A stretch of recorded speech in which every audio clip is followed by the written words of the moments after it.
Hey, welcome to Whatcha Doin with Brandon Horwin. And Sophie Williams.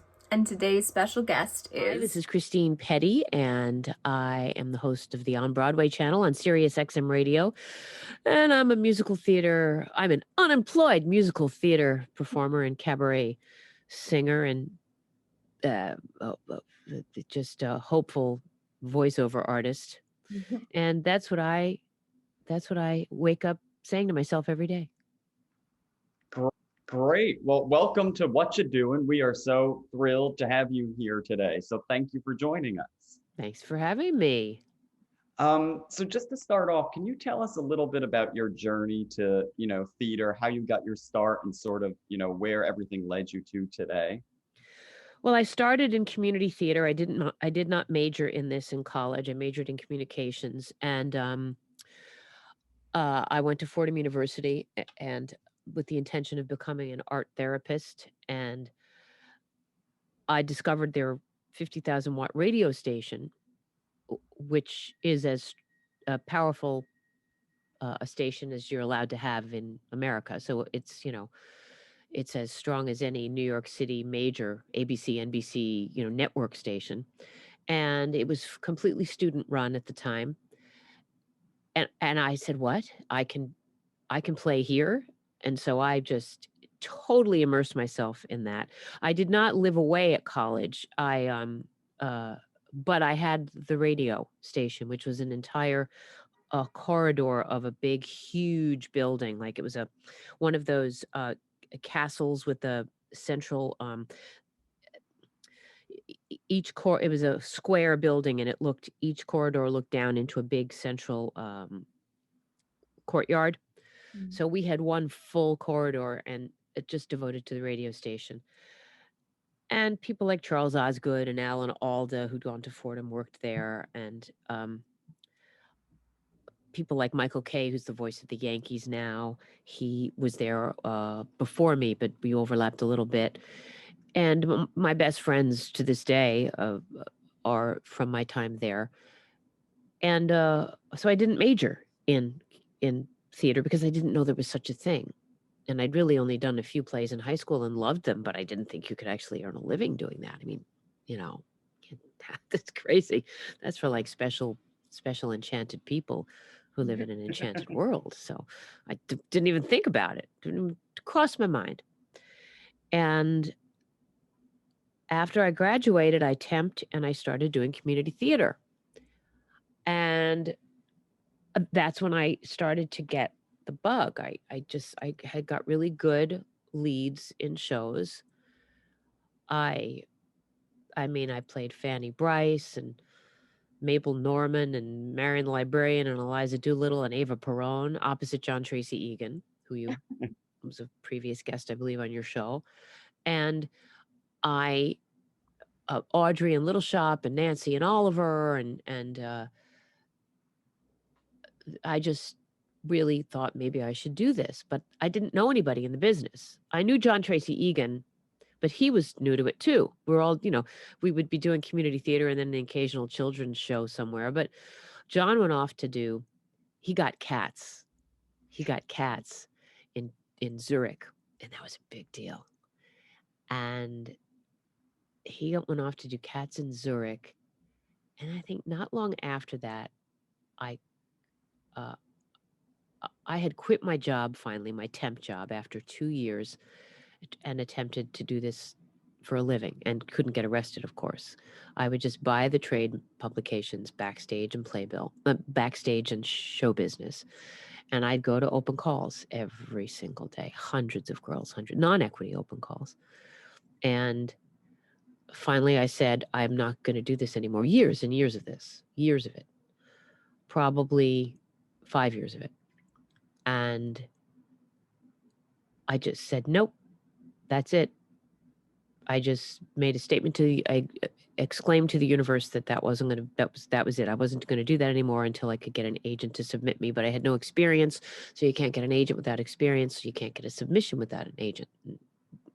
Vicious circle.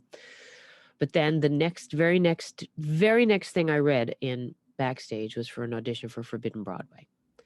And I thought, well, okay, but this is the last one. And it was the last one.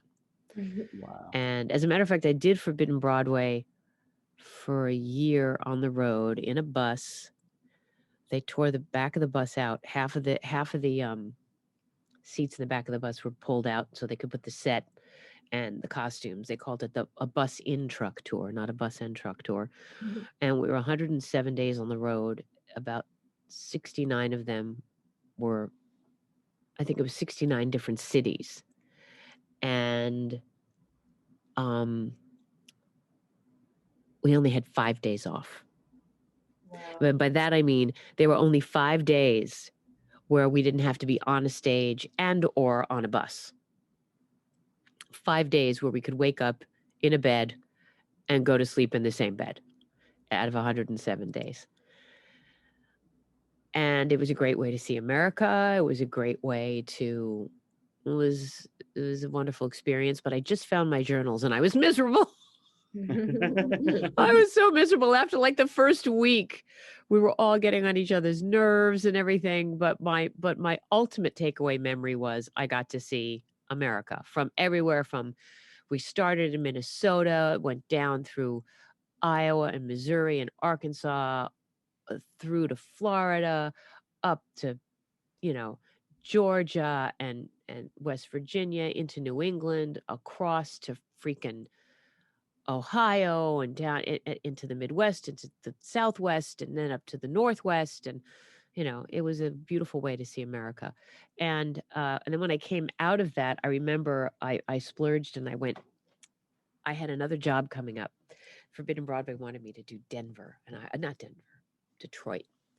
And I was like, that's great, because even though I've heard that, it has the highest murder rate in any city, I had just read an article in the New York Times Magazine about how appalling it was to live in Detroit.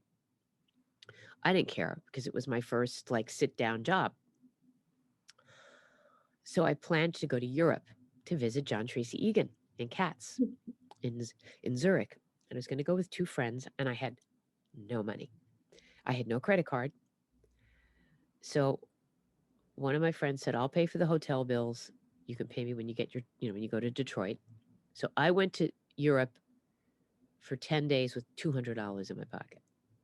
Wow. And that was going to buy all my food and all my theater tickets and all my, all right. So, and then I find out it must have been after I got back that they decided they wanted to use somebody else in Detroit. And just so you guys know, you young theater professionals know, I was told that the reason Gerard Alessandrini, who created Forbidden Broadway, the reason he didn't want to use me was because the other girl that was already cast in the show had dark hair like mine. And I said, that's crazy. We're always in wigs. So that doesn't make any sense. But then I met him and got to know him over the years. And he has such a cute visual sense that in the opening number, when we wear our own hair, it would have, I know that that's probably the only reason he didn't want me in the show. And ultimately, I was screwed because I owed my friend money for all the hotel stuff, and I didn't have a job coming up, and I was just devastating because it was going to be like a open-ended run or something. Mm. And they had the 10th anniversary of Forbidden Broadway, which I had only been involved in for a year. And I thought, well, I'm not involved in it anymore. And I went, I'm going to go. I'm going to go, and I'm going to smile, and I'm going to be glad to be there and just enjoy the day. And I did. And I just decided to let the disappointment go. And all of a sudden, the producer who had hired me originally to do Detroit, but then had to be told by Gerard Alessandrini to let me go, we were talking in the lobby, and he went, do you know something? Do you want to do Detroit? And I said, well, yes. He said, you're doing Detroit. That's it. We've been waiting too long for this other girl to give us an answer, and we need an answer, and you're going to do Detroit, and that's it. And I went, well, thank you very much. you know. Wow. And so you see, I just decided to behave with dignity and not behave out of spite and not boycott the event out of spite or, uh, sort of, I just deliberately went in there and just said, just take the high road. And so I ended up being in Detroit for practically a year. And it was the best time of my life. And no gunshots were fired. That's awesome. That's great. So jumping off of that, you have starred in 3 Broadway productions, Little Me, Talk Radio, and Chicago as Mama Morton. So what was, having the opportunity to perform on Broadway in these like really cool shows like for you? It's funny because a friend of mine has a show called Broadway Calling, and it's he talks to people about the first phone call they got that said you got cast in a Broadway show. I can't remember. I got called up to audition for Little Me. It wasn't I don't think it was through an agent. It was through the casting. It was through, I found out, the music director who was a Forbidden Broadway music director over the years, and he knew they needed character people. And so he suggested me. And I remember singing, but I don't remember getting the phone call that I got the show. I do remember being at rehearsal with Cy Coleman and Neil Simon and Rob Marshall, who was well known in the theater at the time, but was not the renowned film director. As a matter of fact, he had just done, I think, the choreography for the for the TV adaptation of Annie. Mhm. And that was the one where Andrea McArdle played the star to be, I'm pretty sure that's the one. I think that, no. He had done Cinderella, I think, with Brandy. Oh, I okay. think he'd done that, and then he went on after Little Me to do. It doesn't matter. He's a genius, and so it was. It was a limited run. Every Broadway show I've done has been a 3-month run. Mhm. They've all been a limited run. I've gone into all 3 of them knowing that's it. It's going to be over. This is finite.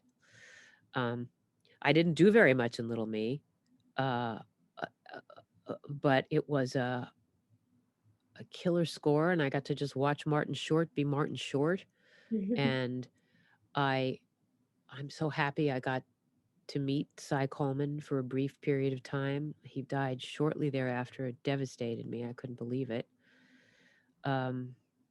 Neil Simon, I only spoke to briefly because I was too nervous.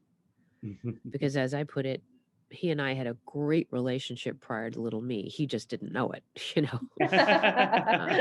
and I foolishly was too young to relax and just walk up to him and say, "Hi, Neil," and just sit next to him. Mm. And in retrospect, I think that probably happens to him a lot, or happened to him a lot. He lived a good, long, wonderful life, but it was just great to be a part of that. And after that was talk radio, which again I got to sit there and watch. I did more in talk radio, but it was off stage, and that too was a limited run. And I was thrilled to be offered that. When that came up, Robert Falls to be in a non-musical was very important to me. Although I got a phone call maybe in October. We started rehearsals, I think, in January for talk radio. And I had auditioned in the autumn and gotten it. But I get a phone call from the same casting director saying, "We have another Broadway offer for you." And I went, first of all, I didn't have an agent. I didn't have an agent. So what the hell is that about? And I didn't audition for anything. So what the hell is that about? And I remembered that way back in the spring, the Marty Short show, Fame Becomes Me, they were possibly going to have to replace some people who had work conflicts, TV conflicts. So I was called in. And of course, he knew me, so that's why I was called in. He knew me from Little Me. But nothing happened, and that was way back in the spring. So this is October. I had another Broadway show. I was all good to go.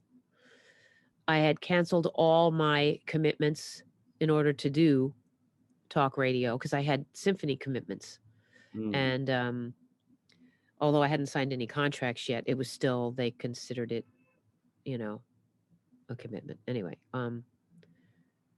well, they said we want you for the Martin Short show.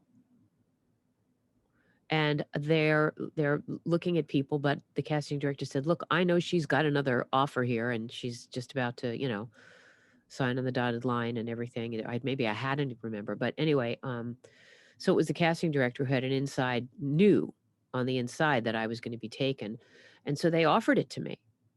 I said, Wow. "Are you freaking kidding me?" It's like, you couldn't spread it out. You couldn't spread it out.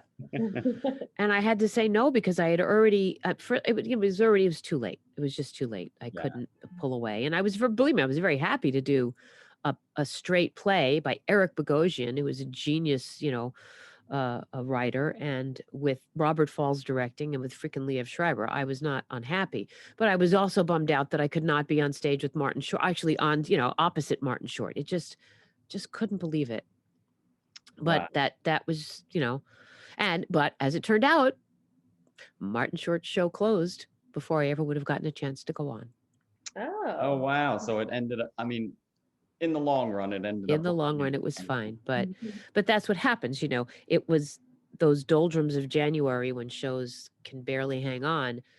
It's very difficult, and that's when they needed me to start. And it worked out that I made the right choice. But Awesome. Well, just moving on a little bit, you are the fantastic current host of Sirius XM on Broadway radio show, weekdays 9 to 3, and then Dueling Divas with Seth Radetsky on Saturdays. So how did this sort of experience come about for you? You have some prior experience that you talked about in radio. And then sort of what is the process like for curating your show on Sirius XM? So, I know at the top, I listen all the time, so I'm a big fan of yours on that end. And I know at the top of each hour you'll say, we're going to listen to this hour, Sondheim and Andrew Lloyd Webber and some of this. So do you choose the music for each hour and then sort of have a script you go based off of, or how does that work? no, there's a Julie James, our music director, chooses the music. Well, actually, it's chosen by algorithms in a computer to a degree. There's A-list songs that rotate at different speeds. There's the A-list rotation, the B-list rotation, and you know what they are. Phantom of the Opera and 76 Trombones and Hello Dolly, they're going to be rotated more than obscure little songs from, a New Brain and stuff like that. But then Julie goes in, and there are things about the theater that the computer can't figure out. Like the computer, it's such an incestuous there's so much overlap in our worlds that it's not going to know that Irving Berlin wrote all those musicals, or that Bernadette Peters starred in those musicals, or that it'll make segues that maybe aren't ideal, because you can't separate out the songs into their categories with as clean an understanding as you could in the pop world. In the pop world, it's easier because there's not there aren't that many layers to the songs. I would have to say.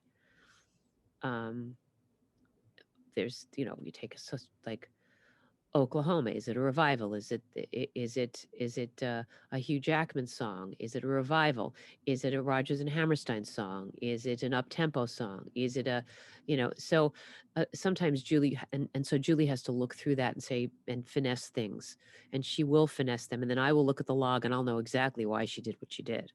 Right. She and I have very good ESP with one another when it comes to that.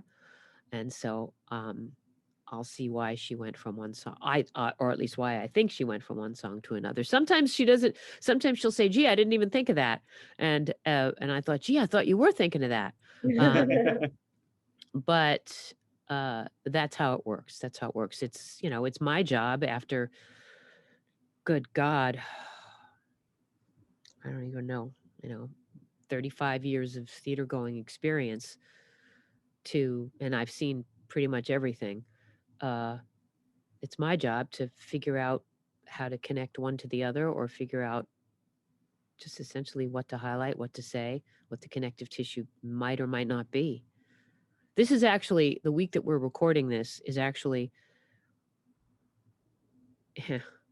wow, it is really the 30th anniversary of the week I did my first professional, my first professional full-time job. That tour of Forbidden Broadway started this week, 30 years ago. Wow. Wow. And Congratulations on that. yeah, yeah. But it was amazing. I didn't even realize it until I was looking at a journal and I went, oh my God. I actually got this journal. Do I have it here? No, I put it back. It's just so funny, the misery in the journal. And like one entry was just like Jeeps, pickups, Jeeps, pickups, Jeeps. That's all I saw. I think we were in Arkansas. It's just all I saw. There was nothing else to see there on that day. So you're known for your talent of being able to switch from many voices like Barbra Streisand and Liza Minnelli and Bernadette Peters, Angela Lansbury, all of the greats, and many more just within like the course of one song. So my question is, how did you discover you were able to do this? Was it just messing around, or were you listening to these women and you're like, oh, I've got this? Well, I had been doing Forbidden Broadway, but I'd never done that mashup thing. And then I had this idea to do I Will Survive. And I didn't have any place to do it. And I think I did it for the first time with Seth Rudetsky. So it was a long time ago now. And I remember being in his apartment and we worked out the song. And I got to think about this. Yeah, we worked out the song. And then at the end, because he's Seth and he has to go for the high note, I guess. The version of a high note when you're doing impressions like me is just switching back and forth and back and forth and back and forth. So at the end of it, when it goes, I will survive. I've got all my life to live and I've got all my life to, and I'll survive. I will survive,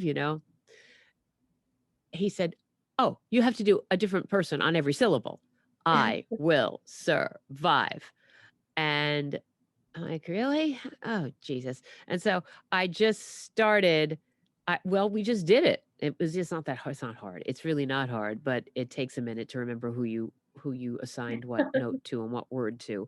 So I was like, it's like Betty Davis, I will, Carol Channing, Eartha Kitt. Alive is Ethel Merman, and then the button was Joan Rivers going, then Merman going, survive. Oh, screw you. Joan Rivers saying screw you. Which I think I added after the fact. I'm not sure. And then I did a cabaret show, one of my first cabaret shows in New York City. And I had ended it with something, I don't know what. And then at like the sound check, I said, I have this thing. And I slapped it down on the piano, I will survive. And I sang it. He played it and I sang it. He went, oh, you have to end with that. So it sort of became that. And then I switched to And I'm Telling You. And that has many, many, many more voices in it. And so it's just a thing I like to do. It came out of me very organically. And I have a couple of thoughts. I'm going to work on a couple more classic tunes. Except, and you tell me, well, see, you're a theater major, so you don't count, but, well, it's like, I was approached by America's Got Talent.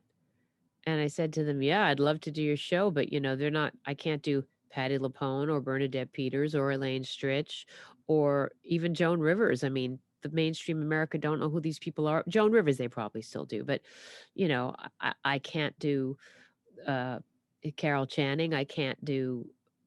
There's just too many people. Ethel Merman. The mainstream America don't know who they are. That's not to say I can't do other people, because it's not like I only know how to do impressions of theater people. It's just that I have so many of them in my wheelhouse. It feels empty when I'm only rummaging through a stack of 30% of my of my library of voices. Well, I know you do Liza extremely well, and everybody, I mean, don't you think most people know I Liza? don't know. What do you think? I Do think so. they? Like, I think like if somebody, I think so. I mean, she's so, iconic. Is she? I don't know. She is to us. I don't know. I mean, It would I, be hard for us to imagine how Yeah. don't you know Liza, but that's true too. I mean, I know that she would be on. She can and could be on any of the late night talk shows, and she'd be very viable. Yes, but you have to think of her. I just, and I'm not saying that she's not timeless and a classic, because God knows she is to me. I just have no faith in uh, the world at large anymore. Yeah. You know what I mean? The general public anymore. And the general public, not our theater public, but I just have no faith that they know or care. Maybe. I'm Yeah. just not sure. Well, switching subjects just a little bit, you can also be seen on the iconic TV series The Sopranos, 2 episodes in season 4 as Karen Bacalieri. So, what was it like for you working on such a TV show with such acclaim, with stars like James Gandolfini and Edie Falco and the rest of the cast? And at the time, did you expect that it would be this like revolutionary TV show that you Oh, it were? was already. I was in like the 3rd season, and it was. Can we curse? Because it was hot shit. It was really amazing. I mean, oh, geez, I just stepped on my computer, and it was incredible. You couldn't believe it. And when we were younger, when you were babies, but there used to be a commercial for Dirt Devil vacuum cleaners, and they took Fred Astaire and they CGI'd, is that what you call it? Computer graphic, and they put a dirt devil in Fred Astaire's hand. So he's dancing with the dirt devil. And they did it with, like, I don't know, like John Wayne, and it was really funny. And a friend of mine said to me, watching you in a room with Tony Soprano and Uncle Junior was like watching Fred Astaire with the dirt devil. Like, how did he get there? Like, how did you get there? And I don't know. It was the only, I think the only TV audition I went on. And there's very few lines. It's not what I did was not impressive, but my character was. I mean, my character was important because his relationship with her set up a couple of other things, because he was apparently the only mob guy who didn't have, a piece on the side, as they say, a gumata, in Italian. And that was a big deal. And he loved her so desperately. And so Janice, Tony's sister, moves in. And, I remember I was told it was a 2-episode arc, maybe more. And I'm like, oh gosh, I was so excited. And everybody was saying, oh my God, you're one of the guy's wives. That means you're going to be on it so much. And I'm like, well, I don't know. It's The Sopranos. And as I was getting fitted for my first episode, Aida Turturro, who plays Janice, James Gandolfini, Tony Soprano's sister, comes in, and the costumer, the wardrobe woman, says, oh, Aida, this is Christine. She plays Bobby's wife. And she went, oh, yeah. And then something happened. Oh, never mind.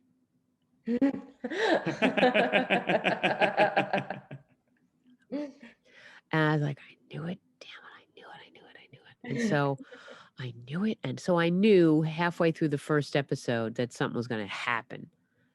And at that point, I was dead, so it didn't matter. I was in the coffin. They didn't even ask me if I cared about being in a coffin, because a lot of people do. And I did. I said, yeah. I said, I'll be okay as long as it's uh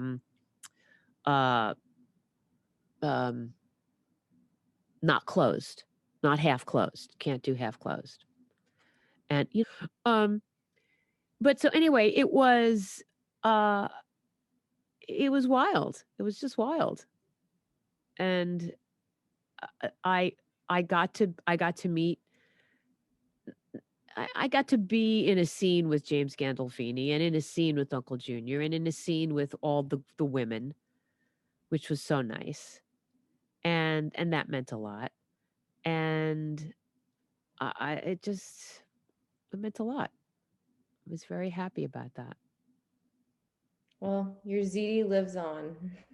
My ZD lives. Yeah, they had a convention last year at Meadowlands or something, and I had a booth, and I brought a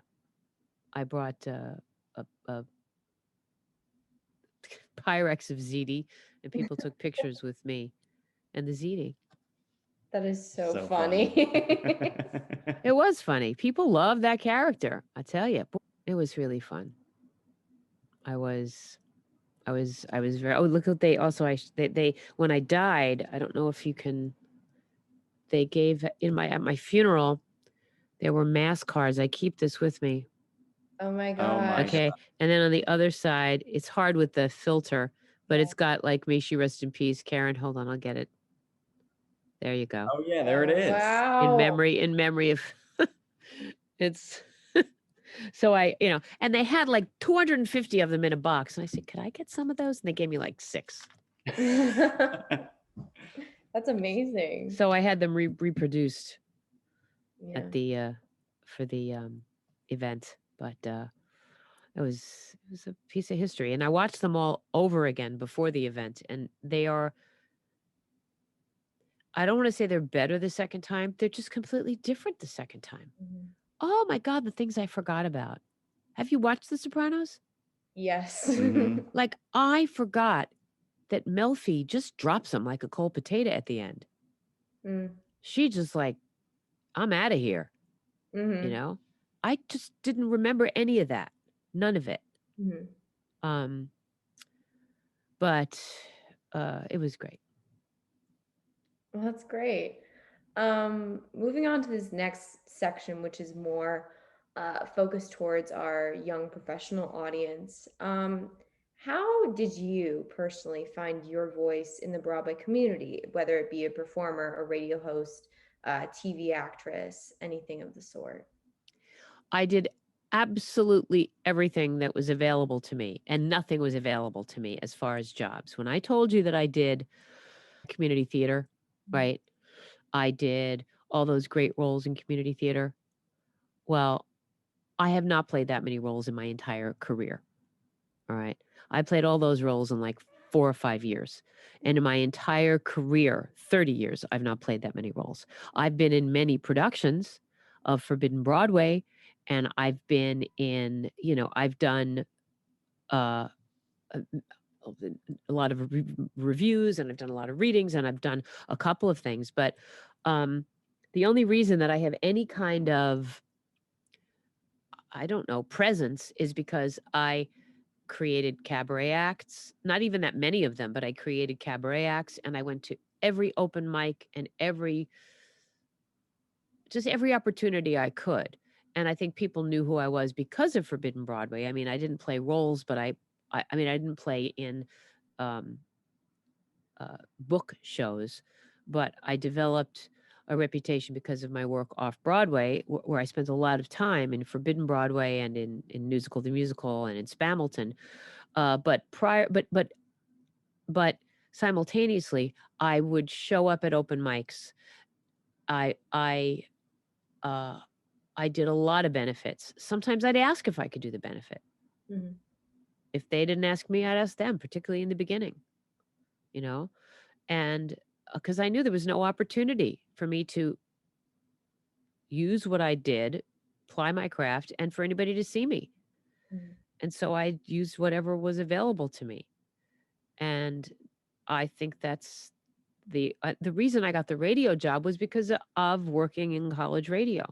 Mhm. Mm. And my best friend from college radio worked at Sirius, and they needed somebody in the, you know, the Broadway section. And so that's how that ended up. Um, but I just showed up at everything. Mhm. I have a friend who is forever. I've been waiting 20 years for her to do a cabaret act. 20 Mhm. years. But she wants it to be this and she wants it to be that and she wants it to be good and she doesn't want it to be whatever. And I just like, okay, but you didn't do it. It's been 20 years. What you waiting for? You Mhm. know? So I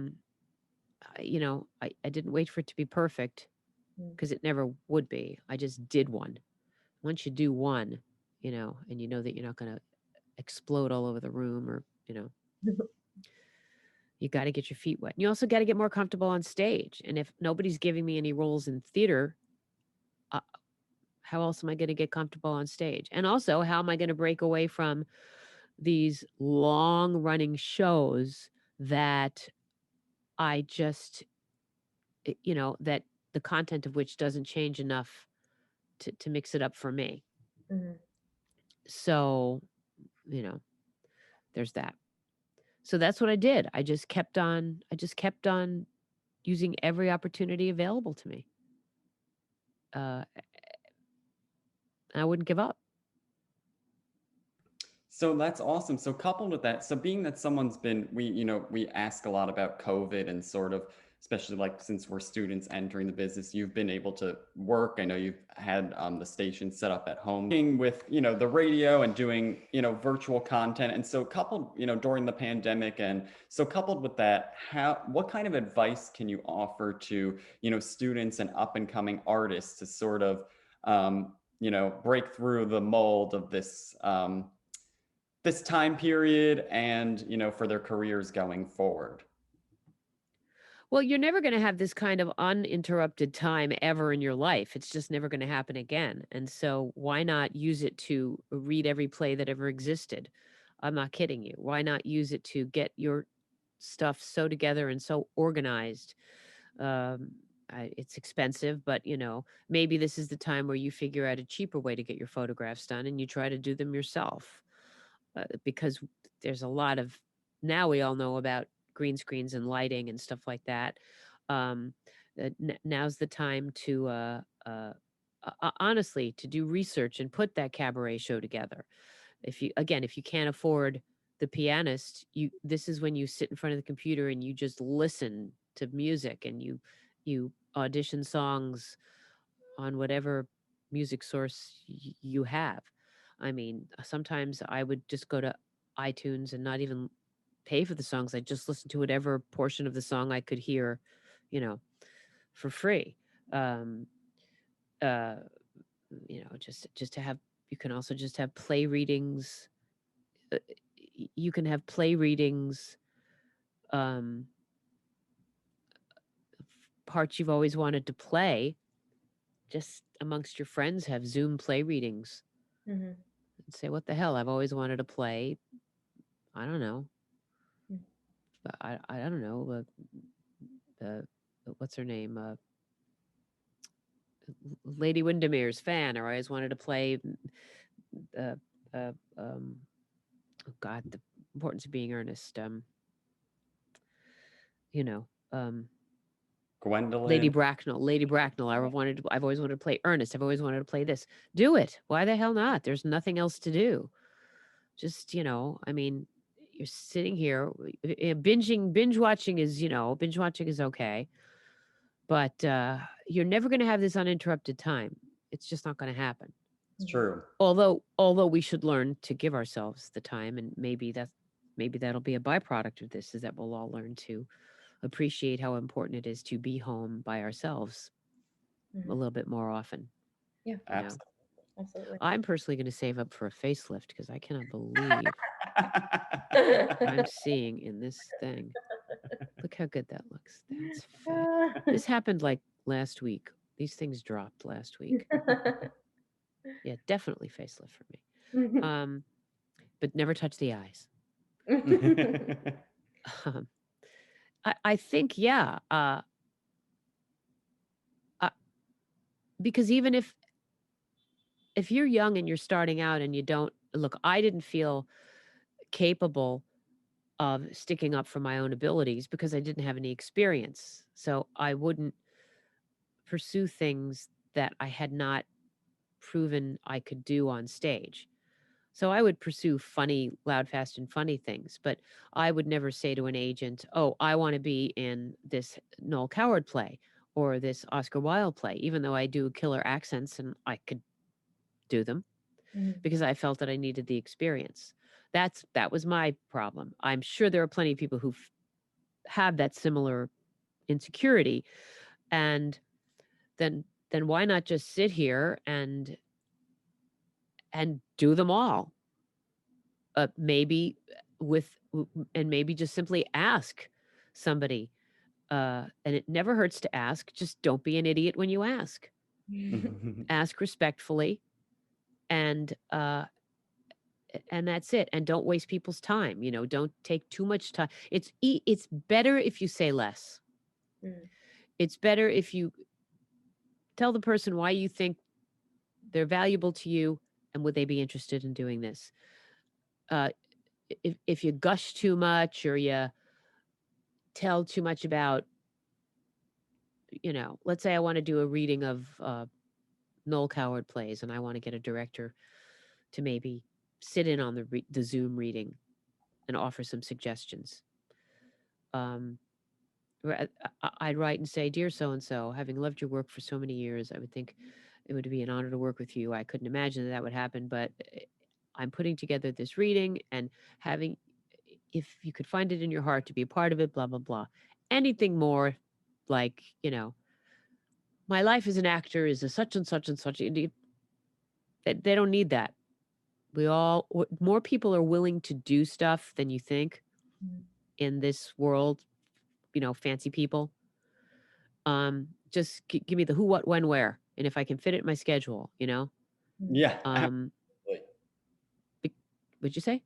I said absolutely. Yeah. So if you want to get good at the classics, if you want to get good at Shakespeare, who the hell's gonna hire me for Shakespeare? Well, I don't know. Let's do some Shakespeare plays. All you musical theater people. Are you musical theater majors? I am. What are you, Brandon? Drama. Okay. I will tell you that I'll never forget, Jan Maxwell? Yeah. Okay. Heard an interview with her and she said, and she did a lot of musicals at the end of her career.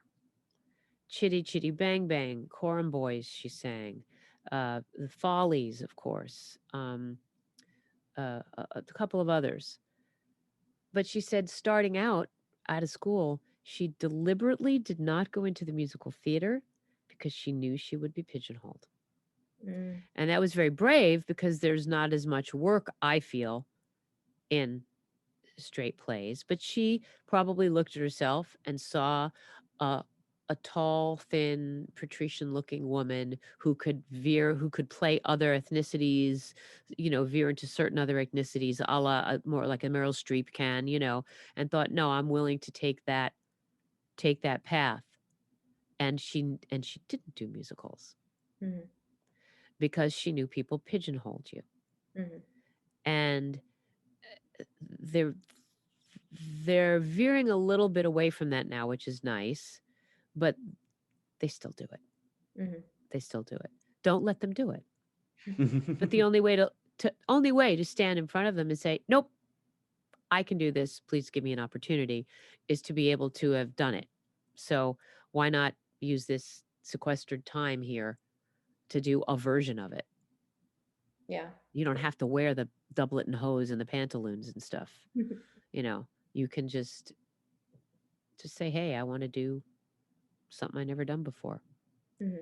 And we all got the, we all got the ring light. Actually, mine just died. Um, my ring light is losing its juice. It's dead. We all got the ring light, and we know how to do it, and it's going to be a while. Definitely. I mean, honestly, even after we can integrate back in a limited way, this is still all probably going to exist. This ain't going to shut down like the slamming of a book shut. I don't think. Do you? I think this virtual world will continue and will thrive in certain respects. Yeah. But that's just how I feel. I would just my biggest piece of advice is to seek out whatever is available to you, and do not pigeonhole yourself. Don't let others pigeonhole you, and certainly don't you pigeonhole yourself. People always like a type, though. They do like to put people in, casting directors in particular, the loud, fast, funny person, the sheepish little, nebbishy little milk toasty boyfriend, the robust jock, you know what I mean? Because they can only fit so many people at an audition. So, they're going to go for, if they're, let's say they're looking for a deep thinking, introverted doctor with a great bedside manner. Well, they're going to go get a Jan Maxwell, and they're going to submit 5, 6, 7, 8, 9 actresses they know can do it. Well, I could do that, but they're not going to submit me. Yeah. But at some point, they've got to remember in the back of their head that you can do it, because they saw you do something like it once. And then maybe one day it'll crack and they'll think of you. So just create as many opportunities as you can. And that way you become secure in your abilities. So it's much easier to ask people, I think, when you're secure in your ability. And everybody should calm down, because it could be a lot worse. We could be all dying from a international plague. You guys kind of have that.